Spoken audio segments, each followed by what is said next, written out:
I'm Cuaron, and welcome back to another episode of Old's Oscar Countdown. And this week we're going to be looking at a category that's always fun to predict, one that some of the times is really easy to get the sort of win and what's going to win the actual Oscar, but the nominations are always so hard each and every year.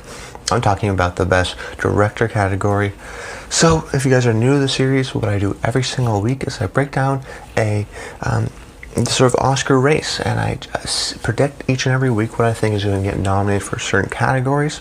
As we get later on into more of the technical categories, I will be sort of bunching up a couple of the ones, some of them that make sense. Sound editing and sound mixing will be in the same episode, but this year I always want to keep you guys updated. So within the titles and at the top of the show every single week, I'll be talking about movies that are rising and or falling to keep you updated on sort of the changing landscape that is the Oscar race that happens all the time.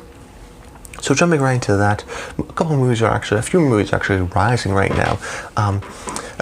This last weekend, this Saturday, there were some press screenings for Vice, the very first look that people got of it, and we had some social media interactions, and they've been very positive. They really sort of point out Christian Bale and Amy Adams and Adam McKay, and overall, it's sort of good news for people like me who have sort of been touting Vice as a possible sort of Oscar contender, not necessarily maybe one to win, but one that could win an Oscar, whether it be someone like Christian Bale or Amy Adams. I think that it can get a lot of nominations across the board.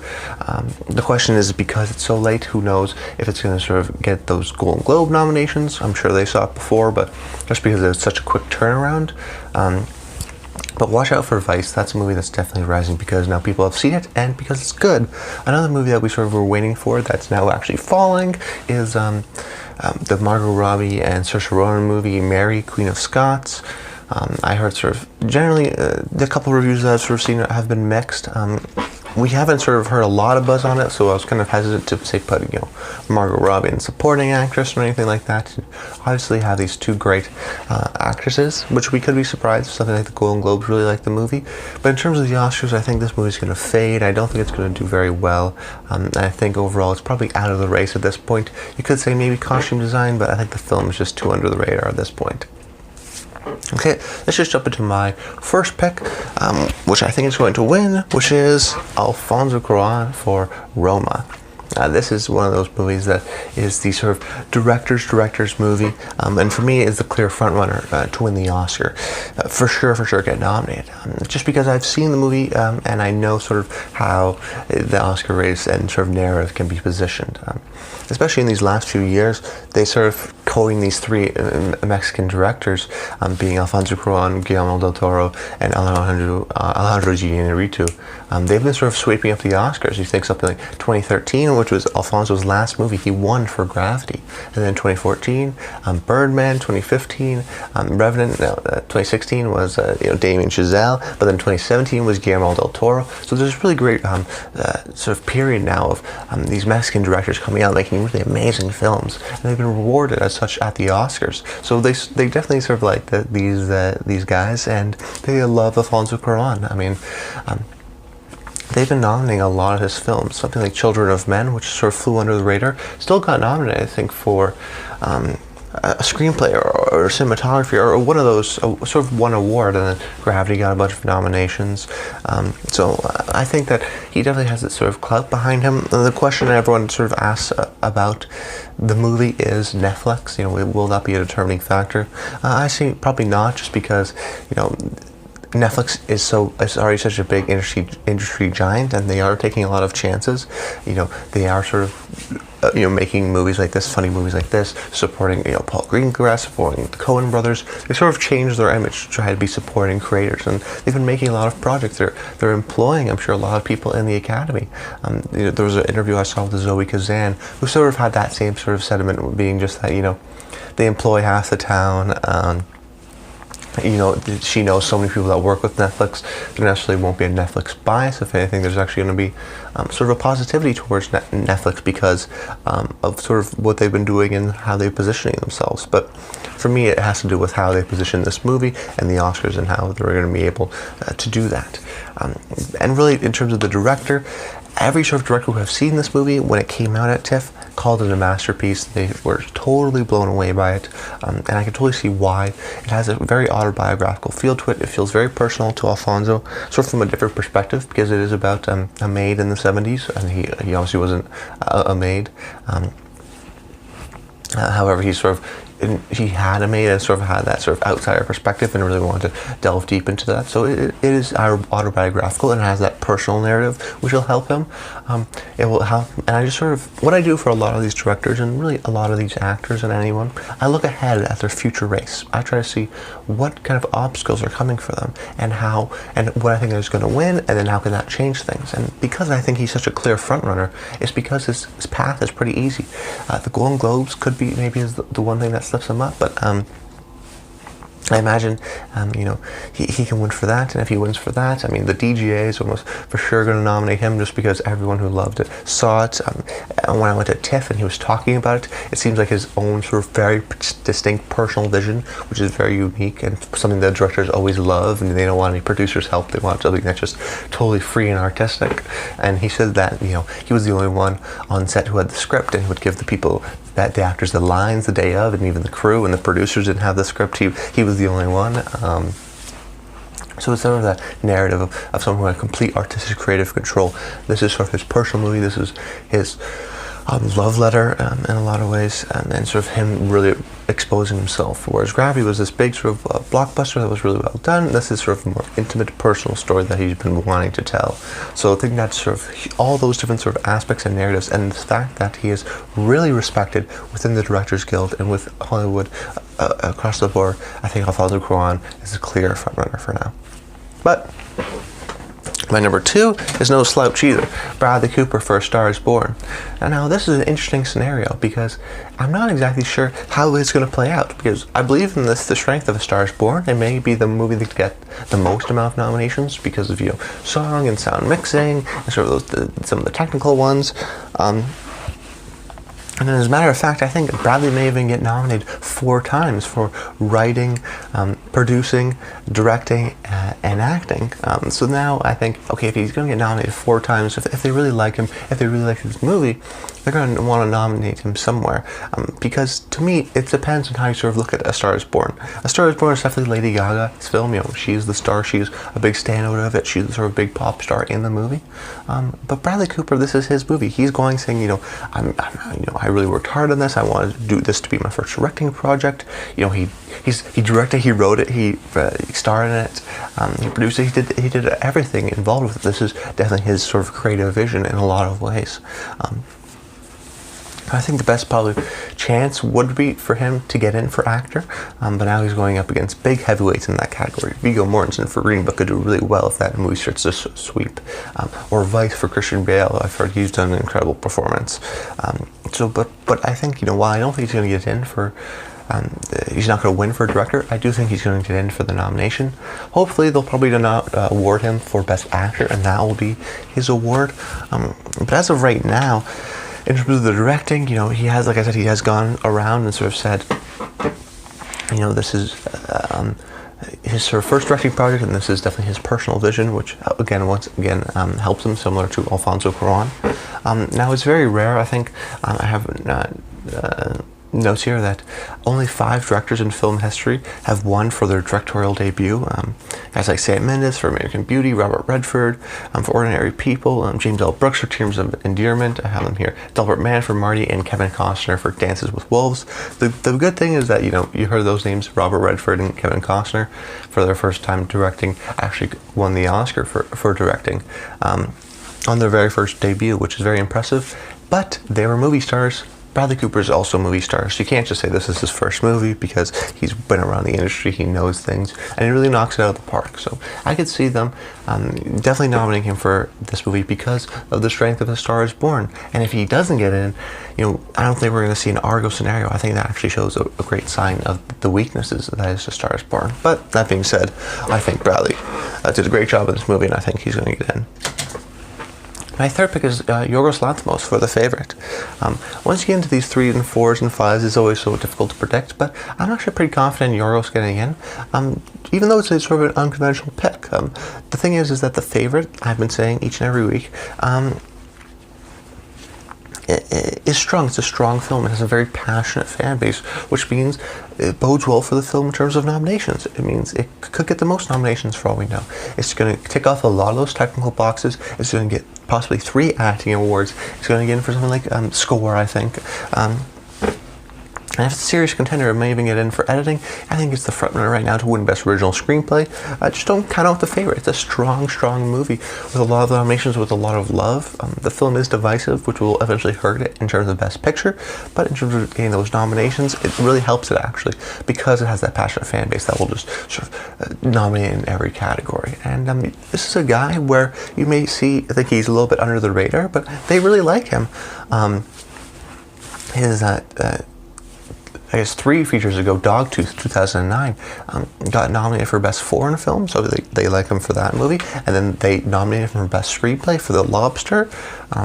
They didn't nominate him last year for The Killing of a Sacred Deer, but who knows, maybe that was too quick of a turnaround. But also, this movie, from what I know, is a bit more of a, I guess you call it a mainstream sort of movie for him, despite him sort of having his distinct style and his sort of idiosyncratic use of the camera and his incredibly sort of precise dialogue that creates these amazing performances, and it's really strange deadpan performances from all these actors really make his style, which directing is so much about, very distinct.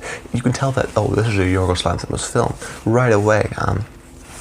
So it's really interesting to see him sort of go from someone that I like to now, oh, is he going to be an Oscar contender? I'm sort of rooting for him in that way, even though I haven't seen The Favourite, because I think he's a great director. I just think that there's so many positives because the movie's so well liked, because they like him before, and because it has such that sort of distinct style that clearly the Academy has liked before. So I think that Yorgos Lanthimos for The Favourite is maybe a dark horse, but it's kind of a lock in my mind. Alright, Peter Farrelly for Green Book. Now this is where you start to get into more risks and you go, oh, well, I have Spike Lee or whatnot. And I think this is an out there pick in a lot of ways, because there's a lot of negatives against Peter Farrelly. Because if you looked at last year, a major contender, the People's Choice Award, very similar to this movie, 3 Billboards Outside Ebbing, Missouri. I thought I was going to win Best Picture. I was wrong. And because, we thought Martin McDonagh didn't get in for directing. The director of that movie did not get in for the directing nomination at all. We thought, okay, well, there's been a recent trend of Best Picture and the Best Director of sort of the winners have been splitting, so there's less of a relationship between the two. So we don't have to worry about that too much. But I guess maybe we did. I think, the directing sort of thing, sort of domination, still tells the strength of a movie. If a movie gets in for directing, editing is another one of those. Writing, I think it sort of bodes well for your film, especially if it gets in for editing and directing. I mean, that's really a strong sign for your film. And for me, the only reason why I'm going with it is because of the strength of Green Book. I believe in it, and it's coming out now and people are enjoying it. There could be a possible backlash. I definitely see that, which is why I'm 100% confident in it. But the problem with Peter Farrelly is that his directing is not like Yorgos Lanthimos or Cuaron, which is very distinct and visual. It's almost invisible. It's very sort of traditional and classical, and sort of doesn't draw any attention to himself. Now you can interpret that both ways. You can interpret it maybe in the more traditional sense where, okay, they're not going to nominate him because he doesn't have a flashy directing, people don't even know his name. But there are actually a few things that work towards him. First of all, I think that actually may be a style. I think that in a lot of ways, it feels old-fashioned, it feels classical, it feels like other movies that we haven't seen before. If you remember seeing the reviews of the movie Alpha that came out a few months ago, people were saying, oh, this is like classic Hollywood, this is like a 90s kind of action movie. I really appreciate it, I really like that feeling. It's starting to become its style on its own. So I think if they can build that narrative as this is sort of a classical, old-fashioned, movies aren't made like this anymore, harken back to the good old days kind of narrative, I think he can sort of of push that style. Plus, he also has the narrative of he's a comedic director known for There's Something About Mary and Dumb and Dumber, and now he's trying to just hand out sort of more of a prestige movie, and he's done it and sort of knocked it out of the park. The comedic actor or the comedic director turned to a serious subject, and it worked for heck. The next pick, talking about Adam McKay for The Big Short, and speaking of, boom, Adam McKay for Vice is my 5th pick. This is sort of a last-minute addition because I've been analyzing and thinking about it, and really I'm kind of working backwards. Black Panther is a contender, so for Best Picture, so could it get in for this one? If Beale Street Could Talk is a contender for Best Supporting Actress, so could Barry Jenkins get in here? But I was thinking about it, and I'm going, well, Christian Bale is a contender. Oh, and Amy Adams is a contender. And I think it's going to get in for writing. Oh, and I think it's also going to get in for editing. So then I'm sort of adding it up, and I'm like, okay, well, if it's going to get these big categories, editing, writing, both 2 acting, maybe even 3 with Sam Rockwell or Steve Carell in Best Supporting Actor, it's a serious contender. It's a movie that people would enjoy. So if those are all possibilities, well, then so is Adam McKay for Vice. All the reviews have come out sort of touting Christian Bale and Amy Adams, but also Adam McKay's directing and sort of his now signature biting satire and political commentary. And I think that he has definitely had a style to himself. The Big Short was definitely sort of a departure from sort of his classic comedies, which are so funny and I love them, but maybe more into a serious political Oscar type thing. And it seems like he's done it again.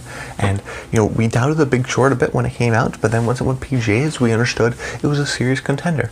People like this guy in this industry, and for me, this sort of last slot goes to someone that they like. I did a sort of analysis last year where it hadn't been 20 years since there have been 5 first-time directors in terms of directors who had never been nominated before. And I think that was Titanic. In 1997 for James Cameron, who won that year. So every sort of year, we've had these for 4 first-time directors, and then that 5th slot had always gone to someone that had been directed before. In 2016, for example, it was Mel Gibson for Hacksaw Ridge. In 2017, last year, I sort of correctly realized that and said, okay, Steven Spielberg for The Post. It went to Paul Thomas Anderson for Phantom Thread instead. But still following that trend, someone who had been nominated before getting in at that last slot, someone that they really like. If you remember the Bennett Miller year with Foxcatcher, no one was really sure about that, and then he sort of slipped in as a surprise because he's been nominated before. They like him as a director. So maybe conventional thinking would say, oh, well, Damien Chazelle won 2 years ago. They really like him. Put him in there. You gotta think of the Oscar season and momentum. The Vice will be on top of people's minds when they're starting to vote, and they'll really enjoy it, and they'll throw it in there instead of someone like First Man, which has been falling. These sort of late surges do happen. They don't necessarily win all the time, but something like Phantom Thread, even last year, had that late surge, got in. I mean, $1 Million Baby's done it before. This is sort of not uncommon for a movie to come out this late and to do this well. I think Adam McKay is going to get in for Vice. Alright, so now some of my honorable mentions. Spike Lee for BlacKkKlansman. He could definitely get in. He's totally overdue. He's one of those guys that could even win if he could get in. I'm just super hesitant on BlacKkKlansman right now. I'm sort of just waiting to see if the other sort of groups recognize that, okay, it's a good movie, they like it, it's an Oscar contender, I'll give it to it. But the fact that Spike Lee's only been nominated for writing, he's never been nominated for directing, the movie as a whole was released in August, it hasn't got a whole lot of buzz since coming out on Blu-ray. It's kind of hard for me to judge, and I'm sort of waiting on that. BlacKkKlansman is sort of the one I'm super unsure about, so I'm waiting for now. But Spike Lee could definitely slip in for someone like a Peter Farrelly or an Adam McKay. And then I talk about these guys already: Damien Chazelle, Barry Jenkins, 2 guys that have been nominated before. One of them won Best Picture, the other one Best Director. They like these guys. I heard both of them talk. Barry's definitely a guy that can sell his movie very well. He's very passionate about his movie and can definitely work the room, which could get him in for a directing nomination. Damien less so, but he has a lot of that technical support, so that movie can sort of, because directing a lot of times is like, oh, the technical moments are really great. Sort of everyone appreciates the production side of The Shape of Water, or The Revenant's amazing long takes, and that's sort of the director working that technical and maybe more of a visual thing and less of the sort of performances or the writing. And The First Man definitely has that because it's so tense and incredible. And he does a great job with it. And then I mentioned Ryan Coogler for Black Panther, just because Black Panther, I think, is a contender. And if it is a contender, I wouldn't be surprised if he's snuck in there. Because Black Panther could sort of make this run. But right now, I'm not too sure about just yet, because it is a superhero movie and there's so many sort of negative backlashes against it in terms of historically, like I said, it being a superhero movie, it coming out against February, there's sort of boxes that the Oscars sort of tick and whatnot, and there are some negative side effects with Black Panther that we shouldn't sort of completely gloss over. That's about it, guys. I hope you enjoyed the episode. Make sure you like, comment, subscribe. Let me know some of your favorite directors of past years, or what you think is going to get nominated, some of your favorite movies of the year. I'd love to hear all that in the comments down below. And until next time, stay tuned.